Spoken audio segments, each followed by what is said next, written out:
So carbon dioxide is called CO2. The outdoor CO2 is 400-ish, 450 in that range. Indoor CO2 is usually about 600 to 800. People are breathing, there's less fresh air. At 1,000, that's when the brain fog starts kicking in. 1,500, 2,000, that's where you get serious fatigue. Think about office buildings, elevators, classrooms, church, synagogue, whatever. People are like, it's stuffy inside. I got to go outside and get a breath of fresh air. What you're really saying when you say it's stuffy inside, that's your translation for the carbon dioxide is too high. I usually carry a CO2 monitor with me, and I'm always the guy at a restaurant or at a party opening windows and doors and um, monitoring the CO2 in my car. CO2 normally is 600, 700. If I got that recirculate button on, it gets 2 or 3,000. So especially, if you're in Canada, it's cold, you're on a drive, you have that recirculate mode on, the heat's on, and you're getting tired. It's because the carbon dioxide is getting very high. You're like, I just need to open the door and get some cold air. No, no, you're purging the carbon dioxide. That's why you feel better when you crack a window in the car.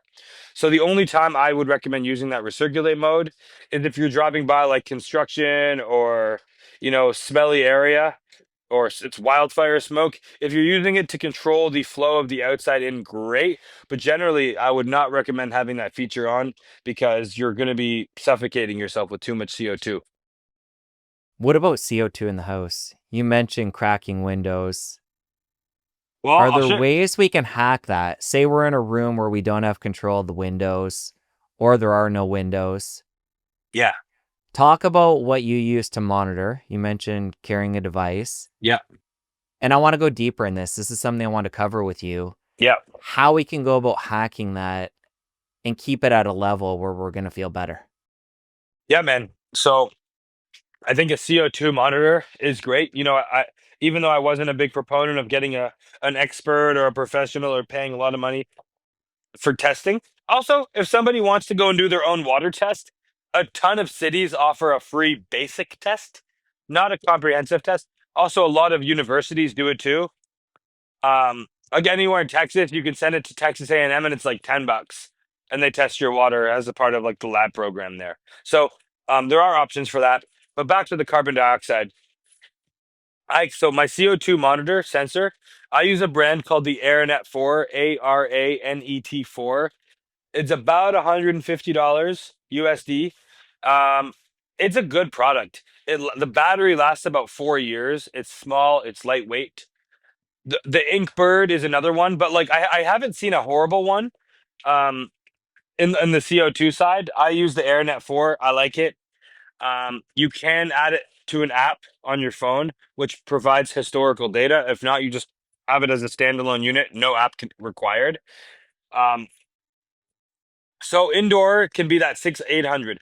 I'll tell you a quick story. When I was living in Kelowna, British Columbia in 2021, I was sleeping 10 hours a night and I was waking up exhausted.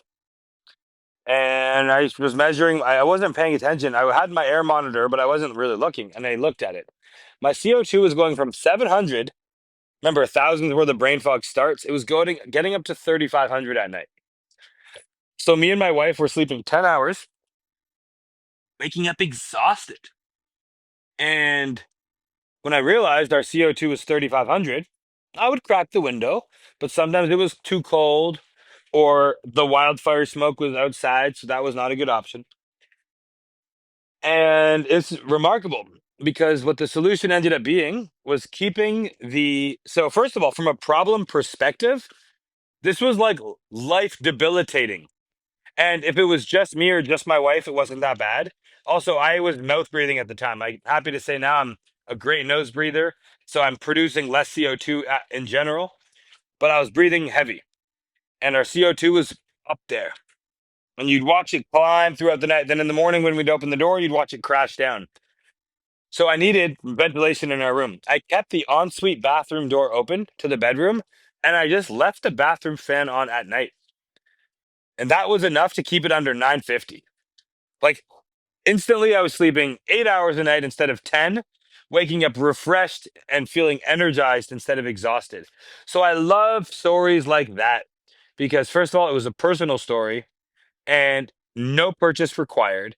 It was, a little bit of energy cost and a bathroom fan, no new purchases. It already existed and it was life changing.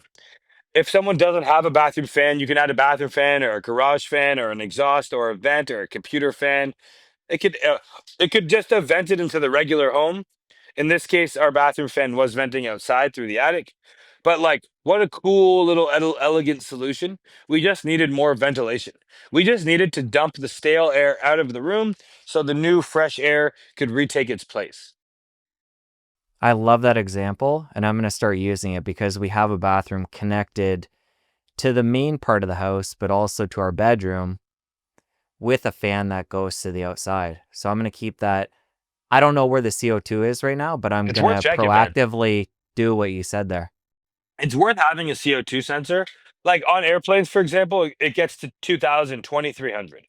Air is very clean on airplanes, but the carbon dioxide is very high from the recycled air. So, like, the same feeling you get where you're tired on a long drive in a car or in an office or in a conference. Everybody sleeps on planes, even when it's like a 10 a.m. flight. You just literally had an 8 hour sleep and had a coffee and you're sleeping again. Duh. The CO2 is crazy. So, everybody pay attention to your first breath when you get off of a plane, because you're going from a high CO2 environment to not. And you'll be okay. You can handle it for a few hours. You're resilient to it. But a lot of the jet lag and the feelings and the symptoms that people get is due to excessive CO2. But it's very empowering because, so it's sort of a little party trick for me.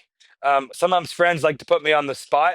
I'll have my CO2 sensor in the car and they'll be like, yo, Mike knows what the CO2 is right now. And I'll guess, I'll be like, it's between 900 and 1,000. Then I'll like pull it out. It'll be like 950. I could just tell. I could feel it in my lungs. It's the same way. I love doing this. If you're sitting with a few people outside and you go, hey, everybody, let's say no one's checked the weather yet today. Everybody, guess, write down in your phone or on a piece of paper what temperature you think it is outside right now. Like I did this like last week. There was like four of us, and the average, it was like 78, 79, 82, and 83 were the guesses, and like it was actually 81. It's like if you took the average of it, we nailed it. Nobody said 90 and nobody said 70 because you have amazing temperature sensors in your skin. Your body is this incredible instrument and it's attuned to your environment. The same way you smell garbage, you could smell poop, you could smell chemicals. You're like, ugh, I have to get out of that environment. You can taste, like the ultimate way to know if your food is expired is smelling it. But we stopped. Humans have societally been outsourcing our trust. We use apps to track our steps, to track our sleep, to tell us if the food is expired, to tell us if the air is good, to say what's the temperature and then tell you if it's warm or cold. Just go outside and feel it. Do you feel warm or do you feel cold? You know this stuff. So, with carbon dioxide, because I look at CO2 regularly, I can feel it just like I can feel temperature. Because I look at relative humidity often, I can feel like today feels like a 67, 70% humidity. Maybe a little higher now than in the morning. But and if I'm checking daily, I get really calibrated to it. It's like if you're in the rainforest versus the dry sauna or the desert, you know what dry feels like. Your skin knows, your throat knows. But we stopped trusting. Same, I know a guy. Well, I heard a good story. A guy put on a little vibration thing attached to a compass, so it would buzz a different pulse, north, east, southwest. And within a few weeks, he could take it off and know north, east, southwest. Just like many animals have internal compasses for migration. We do too. We just outsource it to the GPS. We outsource our memory to the phone, to the calendar, and all that stuff. But it's amazing. Like with mold testing, I was here. A guy named Ryan Blazer from Test My Home was staying with me last night. We're talking about testing, and I'm like, man, I said, if you're certifying testers, what's really important is that you go into homes with them with no equipment, because anyone who's tested enough homes, you walk in immediately, high CO2, high mold, you pretty much know the species because you've calibrated your sensor. That musty, moldy smell, if you learn to trust that, that is the ultimate mold detection system. the labs pale in comparison to the human. So it's really fun with CO2 and particulate. When you start to look and pay attention, you become the testing equipment, and I think that's just awesome. With CO2, I'm particularly interested right now because recently I've thought more about this, and I'm in an office right now, no windows. I have the door closed when I'm recording. It's a small room. I can only imagine as I'm doing a 2-hour interview that CO2 going up. And the only thing I could think to do to this point is blow a fan under the door. And when I think of it, I crack a window in the room adjacent. So, any other ideas for me in this particular situation with the office I'm recording in and for people in similar situations? Number one, producer Keith, will you make sure we send Jesse and Aaron at 4 after the podcast? Done. So first of all, we are sending you the CO2 sensor that I use, um, via Amazon, to your home, because I think it would be really cool for you to have that awareness, and then we can help you troubleshoot that in a very uninvasive way. Um, because it's a big deal. I was at a podcast with a guy named Jordan Harbinger last week, and he records in there all the time, voiceovers, podcasts, everything, and it's also sound insulated. It's as tight as possible, and he gets exhausted in that room. I'm like, yeah, of course your CO2 is off the charts. So this this air awareness is very, very important. And what's really cool about it is, so first of all, there will be a very reasonable solution to this problem.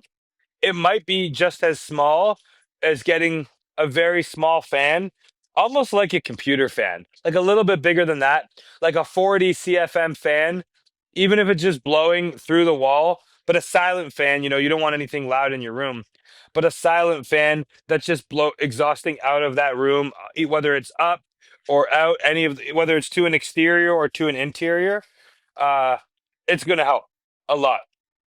So I'm excited to figure out with you what your CO2 situation is in there. It would actually be funny. Like I'm just imagining now in my mind's eye, like I'm seeing you on the screen. I'm imagining that this podcast started. You were probably like a 600. You're probably at like a 1200 now. Your brain function is slightly decreasing, and like I'm visualizing it on the screen, just slowly creeping up. I'm glad that you will have a CO2 monitor at home, and by increasing your air awareness in general, this is how we make significant change in the world, because whether it's carbon dioxide or synthetic fragrances that are used everywhere, whether it's Ubers, Airbnbs, restaurants, hotels, malls, casinos, people are, there's restaurant businesses are spraying chemicals all over the place that are really bad for us. And people are just accepting of it and mostly oblivious to it. And secondhand smoke was a really important movement.